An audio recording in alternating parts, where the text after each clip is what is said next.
नमस्कार साथियों, बात करते हैं भारतीय संविधान के भाग 18 की। और भाग 18 में जो है आपातकालीन उपबंधों का जो है उल्लेख किया गया है। भारत में आपातकालीन जो शक्तियां हैं वो राष्ट्रपति को प्रदान की गई हैं।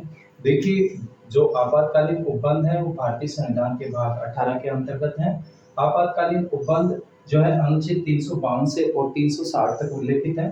तीन प्रकार की आपात स्थितियों का जो है भारतीय संविधान प्रावधान करता है। अनुच्छेद 352 राष्ट्रीय आपातकाल का प्रावधान करता है और भारत में राष्ट्रीय आपातकाल की अब तक जो है घोषणा जो की गई है वो 3 बार जो है राष्ट्रीय आपातकाल लगा है। एक तो 1962 में जब भारत पर चीन ने आक्रमण कर दिया था। इसके अलावा 1971 में जब भारत के द्वारा जो है बांग्लादेश को स्वतंत्र कराया जाता है। और लास्ट जो आपातकाल लगा था राष्ट्रीय आपातकाल 25 जून 1975 को जो है इंदिरा गांधी के समय। तो 3 बार राष्ट्रीय आपातकाल की घोषणा की गई है। 356 ये विवाद का विषय रहा है। राष्ट्रपति शासन जो कि राज्यों में संवैधानिक तंत्र के विफल होने की स्थिति में जो है लागू किया जाता है। और 360 में आता है वित्तीय आपातकाल।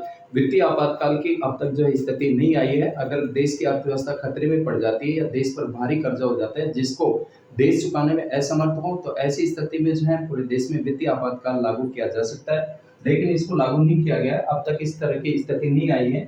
और विशेष बात देखते हैं कि राष्ट्रपति शासन लागू करने के जो आधार हैं, एक तो हमारा जो अनुच्छेद संविधान का 355 कहता है वो इस बात का प्रावधान करता है कि संघ का यह कर्तव्य है कि वह बाह्य आक्रमण व आंतरिक अशांति से प्रत्येक राज्य की जो है सुरक्षा करे तथा प्रत्येक राज्य की सरकार जो है संविधान के उपबंधों के अनुसार शासन चलाए।